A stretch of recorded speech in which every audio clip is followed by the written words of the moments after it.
A defesa do ex-presidente Luiz Inácio Lula da Silva entrou com um recurso contra a sentença dada pelo juiz Sérgio Moro, que o condenou pelos crimes de corrupção passiva e lavagem de dinheiro. A condenação é referente ao processo do apartamento do Guarujá, no litoral paulista. De acordo com a defesa, o recurso é para pedir a revisão de alguns pontos da sentença, como a desconsideração de depoimentos de testemunhas e de documentos que mostram que o ex-presidente não é o dono do imóvel. Durante a cerimônia de posse da nova diretoria do Partido dos Trabalhadores de Diadema, na Grande São Paulo, o ex-presidente Lula criticou a sentença de Moro. O ex-presidente Luiz Inácio Lula da Silva foi o convidado de honra na cerimônia de posse da nova direção do PT de Diadema e ouviu dos petistas o pedido para que se candidate à presidência da República no ano que vem. Quem aqui neste ato concorda com a indicação do companheiro Lula, presidente da República, em 2018, levanta a mão. O novo presidente do PT de Diadema, o metalúrgico Adi dos Santos Lima, afirma que eles vão continuar na luta pela candidatura de Lula em 2018. Nós vamos caminhar na direção de levar o Lula a ser o nosso candidato a presidente da República em 2018. É evidente que muitos percalços acontecerão ao longo do caminho, mas a vida do PT sempre foi difícil. Então, a história do Lula, a história do PT, se confunde com a história da classe trabalhadora. No discurso, o ex-presidente Lula lembrou que exatamente 39 anos atrás, no dia 15 de julho de 1978, ele falou pela primeira vez sobre a necessidade de se criar um partido da classe trabalhadora, ideia que se concretizou em 1980, com o PT. E agradeceu aos diademenses por terem sido a primeira cidade a eleger um prefeito petista, Gilson Menezes, em 1982. Nós tivemos o companheiro Gilson Juraci, depois nós tivemos o companheiro Zé Augusto, depois tivemos o Zé Augusto, depois tivemos o Felipe, depois tivemos o Felipe, depois tivemos o Gilson, depois, mesmo quando ele saiu do PT, eram companheiros que tinham nascido nesse berço chamado PT. Lula reafirmou que a condenação em primeira instância pelo juiz Sérgio Moro foi um julgamento político para tentar quebrá-lo. Eles não estão julgando o Lula pessoalmente. Eles estão julgando o nosso governo. Eles estão julgando as coisas que nós fizemos nesse país. E por que eles não conseguem me quebrar? Porque eu não sou eu sou vocês. O ex-presidente explicou que os pobres não são o problema do orçamento do Brasil, mas sim a solução para acabar com a crise econômica. Quando o pobre puder voltar a uma loja para comprar um chinelinho, poder comprar um bife a mais, poder comprar, ao invés de 2 pés de frango, comprar o frango inteiro, aí tudo vai melhorar nesse país. Nosso assunto agora é a reforma trabalhista, aprovada pelo Congresso Nacional e sancionada por Michel Temer.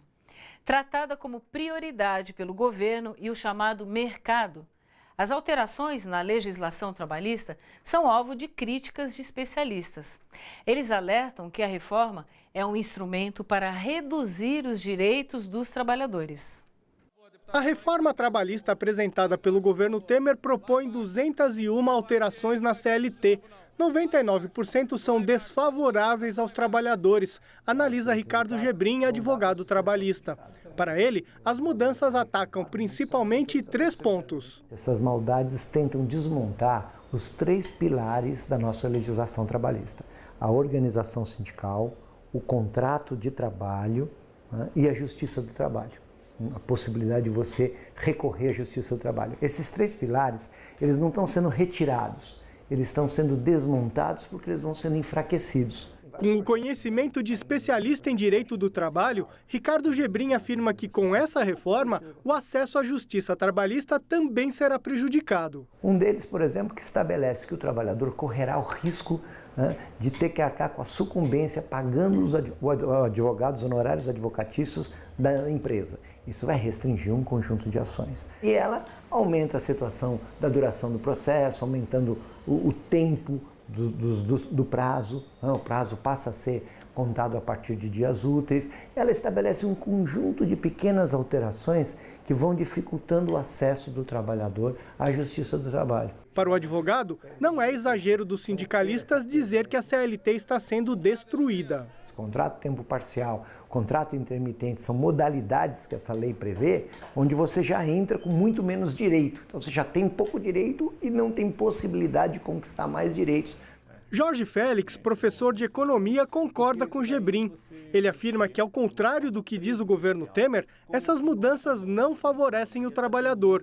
O único interesse dessa reforma é defender os interesses dos capitalistas. Você tem que aferir mais retorno sobre o seu investimento, aumentando a exploração do trabalho. E para isso você tem que derrubar barreiras, não é?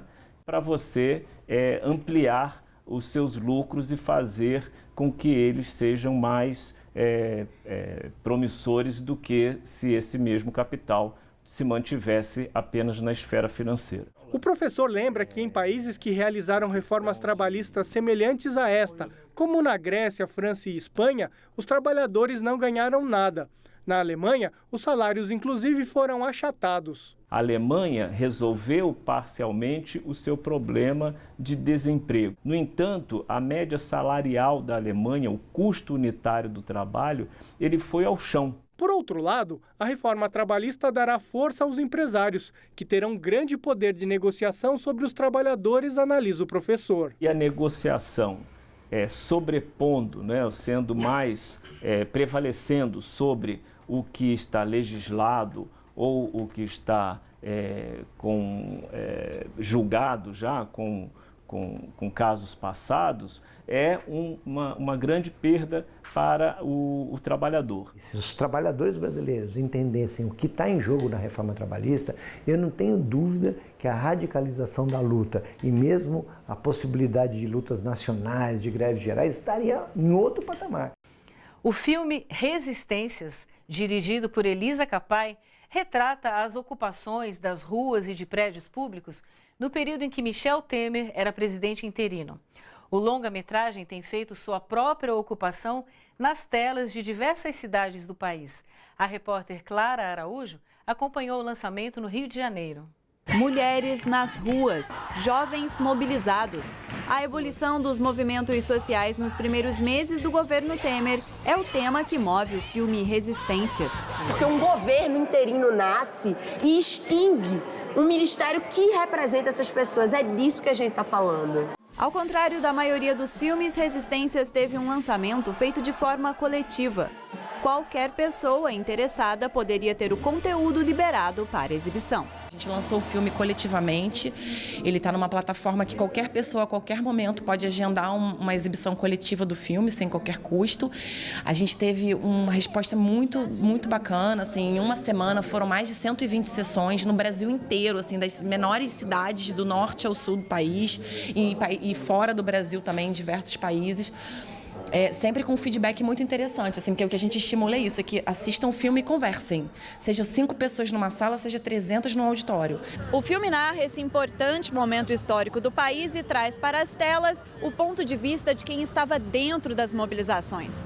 Um olhar diferente do que muitas vezes foi mostrado por parte da imprensa. Dentro da mídia convencional a gente não via isso, né? A gente tinha milhares de coisas acontecendo na rua, o povo na rua, brigando, lutando, e isso mal era documentado, mal era retratado. Então, olha quanta coisa que aconteceu nesse período e muita gente sequer teve acesso à informação ou sabia que isso estava acontecendo. Para quem trabalha na realização de debates públicos, como o grupo da Auditoria Cidadã no Rio de Janeiro, a exibição do filme é uma forma de ampliar o diálogo e o entendimento do momento político do país. A Auditoria Cidadã tenta empoderar esse conhecimento para que esse jovem, de uma forma geral, possa entender que a dívida pública tem toda a relação com todos os resistências da classe trabalhadora e dos estudantes também. O objetivo do filme é a gente conversar, é suscitar o debate, a discussão, porque é tudo muito difícil, as coisas estão acontecendo, elas são avassaladoras, elas estão tirando os direitos, elas estão oprimindo, né, o trabalhador.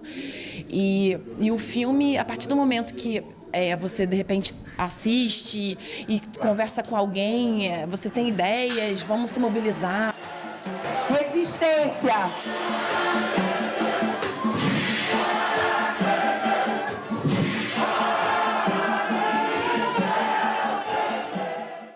Este foi o Panorama de hoje. Você acompanhou aqui mais um caso de violência policial na cidade de São Paulo.